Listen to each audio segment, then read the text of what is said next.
안녕하십니까. 국민에게 보고하다 김도호입니다. 오늘은 조국 영장 재청구, 청와대를 웃게 한다, 이러한 내용으로 방송을 하겠습니다. 여러분, 며칠 전 작년 연말에 그 조국 영장 기각으로 인해서 표면적으로는 이 청와대 측에 좋은 것 같지만은 실질적으로는요, 사실상 이 유죄 판결을 받은 거기 때문에 속은요 매우 쓰린 상황입니다. 또한 제가 이미 말씀을 드렸는데요, 조국이 그냥 구속 수감되어 버렸으면은 그 이슈는 조금 단절되는 그러한 느낌이 있었을 것입니다. 이미 구속이 돼버린 이 정경심과 유재수를 더 이상 욕하지 않는 것처럼 이 조국도 딱 구속이 되어가지고 책임을 지는 모양새였으면은 유재수 건으로는 더 이상 언론의 질타가 지속되지는 않았을 것입니다. 그런데 이 기각이 딱 되니까요, 영장 재청구 여부도 계속 이슈가 될 것이고 이 건으로는 추후에 계속 문제가 될 것입니다. 조국이 기각이 될 당시에 조국이 이 직권 남용을 해서 법치주의의 근간을 흔들었다, 이렇게 판사도 인정을 했고요, 조국도 이 판사 앞에서 친문 인사들로부터 유재수를 봐달라는 얘기를 듣고서 정무적인 판단을 했다면서 일종의 자백을 했기 때문에 불구속 되었지만 이 조국에 대한 수사 그리고 친문에 대한 이 수사의 동력은 여전히 살아있다고 할 것입니다. 이러니까 청와대가 속이 쓰리죠. 구속 딱 되었으면요 단절되는 느낌인데 계속 수사할 가능성이 크니까 총선까지도 여파가 미치니까 부담스러운 것입니다. 지금 이 무시무시한 이 울산 건으로도 총선에 가까운 시기까지 이 이슈가 쭉 이어지거든요. 그러한 상황이기 때문에 이 유재수 건까지 보태지면요, 설 명절이 지나고 2월, 3월, 4월 무렵까지도 이 총선 직전까지 이 울산 건 등등으로 해서 계속 수사 이슈가 질질 끌어질 것입니다. 청와대가 지금 걱정하는 것이 바로 그런 점이죠. 청와대는요 지금 온 정신이 총선 여기에 딱 집중이 되어 있거든요. 그래서 총선과 관련해서 이 지지율에 악영향을 받는 거, 바로 그것을 걱정하는 것입니다. 자, 그럼 지금요 이 검찰이 어떻게 하는 것이 좋을까요? 유재수 건 관련해서 조국을 그냥 불구속 기소를 해? 어차피 이번에 영장을 재청구하면은 영장 심사할 판사가 그 무서운 박정길 판사 아니야, 뻔히 기각당할 것 같은데 그냥 불구속 해버려? 그게 낫겠지? 검찰은 지금 이렇게 판단을 할 수도 있겠습니다. 그런데 여러분, 지금 상황을 보면요 저는 그렇지 않다고 생각합니다. 지금은요 검찰이 영장을 재청구할 딱 좋은 시기라고 저는 판단을 하고 있습니다. 이거 왜 그런지 제가 설명을 드리겠습니다. 결론을 말씀드리면요, 지금 조국에 대해서 영장을 청구하면요 모든 기관이 다 좋아할 거다, 딱 이겁니다. 누가 좋아하는지 제가 하나하나 설명을 드리겠습니다. 자, 조국 영장이 연말에 기각되고 새해까지 이슈가 끌어지는 그러한 위험성이 생기니까 지금 어떻게 되었습니까? 우리 이분하고 턱털 이분요, 이 두 분이 바로 나섰습니다.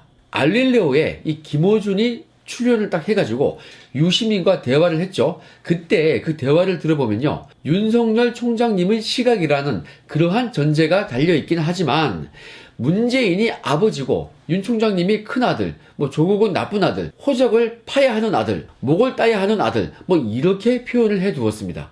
아니, 조국을 무조건 옹호만 하던 그 유시민과 김어준이 그러한 표현을 하다니 이거 이상하지 않습니까? 그것은 바로 결국 친문들이요 철저히 집단의 이익에 따라서 움직인다는 반증입니다. 지금까지 그렇게 감쌌더라도 이 정권에 부담이 되면요 그냥 버리는 거죠. 그러한 이 청와대와 친문 측의 속마음을 이 유시민과 김어준이 잘 보여줬다고 저는 생각을 합니다. 그래서 이 지금 검찰이요 조국에 대해서 유재수 감찰 무마 건으로 이 구속영장을 재청구하면요, 그래서 만약에 영장이 딱 발부가 되면요 청와대는 겉으로는 슬픈 표정을 짓고 검찰을 비난을 할 것입니다. 하지만 이 속으로는 아마 웃을 겁니다.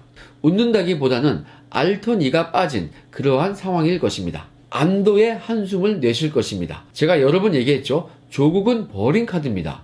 그러니까 지금 이 상황은요, 동부지방법원 영장판사님은 전혀 지금 청와대의 눈치를 볼 그러한 부담이 없는 것입니다. 자, 조국에 대한 영장을 재청구해서 만약에 발부가 되면요, 청와대가 속으로 웃는다.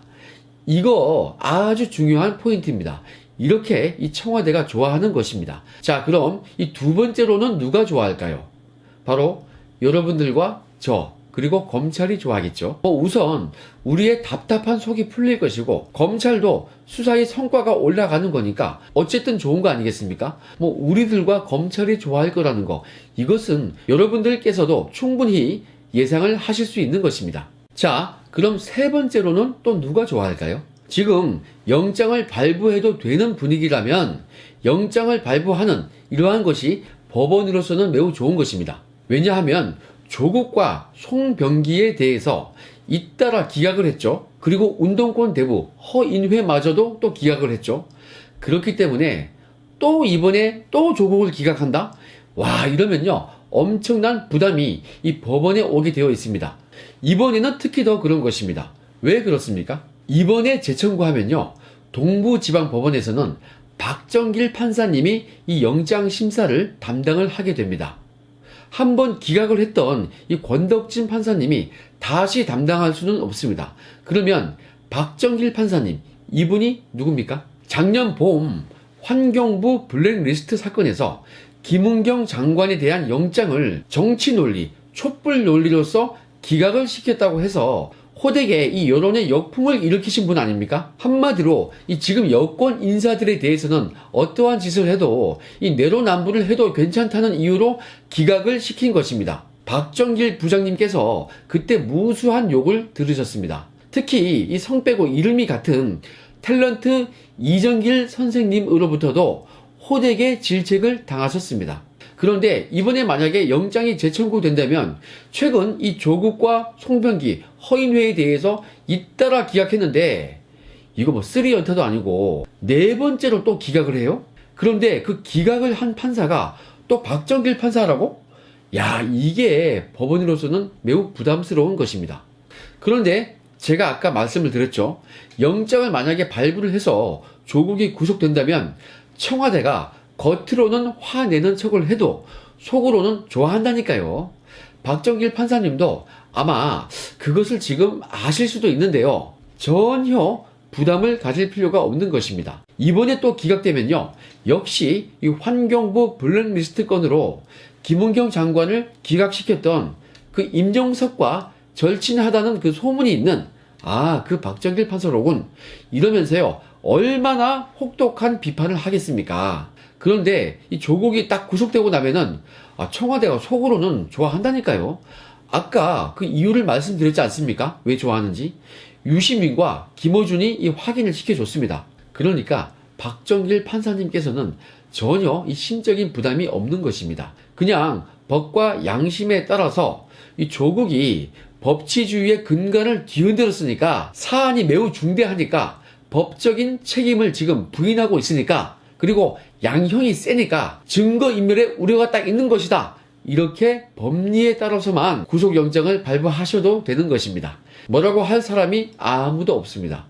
이렇게 발부를 하시면요, 과거 환경부 블랙리스트 때 그때 욕 먹으셨던 거, 그거 싹 사라지는 것입니다. 한 번은 기각을 했고 한 번은 발부했고, 이분 참 공정하신 분이구나, 이러한 이미지가 딱 생기는 것입니다. 이렇게 되는 상황이니까 법원이 전혀 부담이 없다는 것입니다. 오히려 공정해진다는 그러한 이미지를 국민들께 심어줄 것입니다. 여러분, 제가 늘상 얘기를 드렸죠.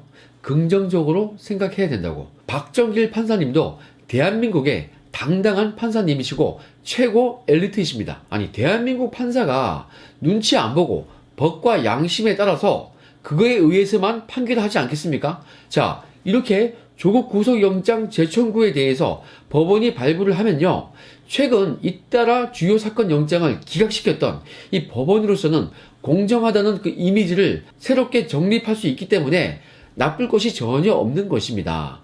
우병우 수석 사건 때와 비교해봐도 조국은 그보다 훨씬 더 했으니까 객관적으로는 이 구속사안이 맞지 않습니까? 자, 오늘 저의 이 의견을 종합을 해보면요, 지금 청와대로서는 조국에 대한 이 유재수 이슈가 계속 시간을 끌고 가는 것이 지지율에 악영향을 미칠까 봐서 총선에 안 좋게 적용이 될까 두려워서 그냥 조국이 구속돼가지고 그 책임이 조국 선에서 단절되는 것이 좋다. 이러면 청와대도 좋고 검찰도 좋고 여러분들도 좋고 저도 좋고 공정성 이미지를 갖게 되어서 법원도 좋다. 딱 이겁니다. 뭐 청와대는요, 겉으로는 욕을 하고 싫은 티를 내야죠. 그래야 조국이 배신감을 느끼지 않고 엉뚱한 생각을 안 할 테니까요. 와, 이렇게 모두를 만족시키는 것이 바로 조국 구속입니다. 그러기 위해서는 검찰이 이 영장을 재청구를 해야겠죠.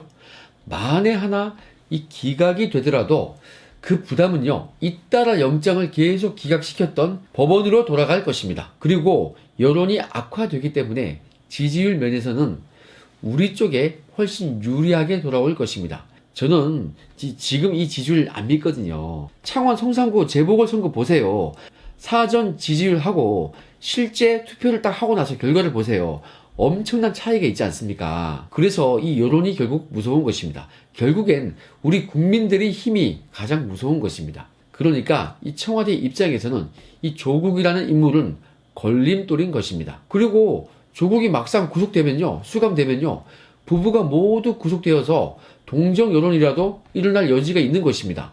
그게 바로 청와대가 원하는 것입니다. 조국의 희생을 바라는 것입니다. 조국 구속을 희생양 삼아서 이왕 버린 카드인데 조국 한 명 구속되어서 악재는 단절시켜버리고 동정심 유발해서 지지율은 올라가고 일거양득이죠. 이래서 청와대가 조국이 구속되면요, 속으로는 웃는 것이고 나머지 모든 곳에서 다 좋아하는 것입니다. 조국 한 명만 구속되면 모두가 만족하고 행복한 것입니다. 여러분, 제 분석이 웃기면서도 재미있으면서도 조금 일리가 있지 않습니까? 저는요, 논리에 맞지 않는 얘기는 하질 않습니다. 싫어합니다. 여러분, 대한민국 판사는요, 대한민국에서 최고 엘리트입니다. 자부심이나 자존심으로는 표현을 할 수 없는 분들이에요. 여러분, 법원의 로고가 뭡니까? CI요. 지금 사법부 CI에 올라가죠. 저울을 들고 있는 이 정의의 여신 아니겠습니까? 이 저울은요, 공정성을 상징합니다. 저는 우리 사법부의 최고 엘리트인 이 판사님들께서 누구나 수긍할 수 있는 그러한 명판결을 내려주실 것으로 믿습니다. 판사님들의 저울이죠. 그 법과 양심이라는 그 저울로 공정하게 판결을 해주실 것을 믿습니다. 우리나라 판사님들이 세계 어느 나라의 사법부에도 절대 뒤지지 않고 오히려 낫다. 이러한 것을 저는 알고 있고 그렇게 믿습니다. 자, 여러분, 과연 이 조국이요, 자신을 제외한 국민 여러분들과 다른 모든 기관들을 만족을 시켜줄까요? 이분과 이 털보 형이 버린 카드라고 인정한 그대로 결과가 나올까요? 그러기 위해서는 검찰이 이 영장을 재청구한다는 전제가 깔려야 할 것입니다. 여러분, 지난 연말 시원한 소식은 없었지만 저는 우리나라의 사법 시스템을 신뢰를 하고자 합니다. 여러분, 성공과 실패는 그것은 우리가 알 수는 없지만은 화끈하게 믿고 신뢰하면요, 그 결과도 어찌 되었든 화끈하게 돌아올 것입니다. 성공이든 실패든 그렇게 화끈하게 했을 때, 정면으로 부딪혔을 때 발전이 있는 것입니다. 실패하더라도 발전이 있는 것입니다. 여러분, 이 새해에는요, 기분 좋게 우리가 시작할 수 있도록 판사님들의 명판결을 기대를 해봅니다. 그러기 위해서는 이 김태호TV 많은 홍보와 구독을 부탁드립니다. 그럼 오늘 방송은 여기까지 하겠습니다. 행복한 하루 되십시오. 감사합니다.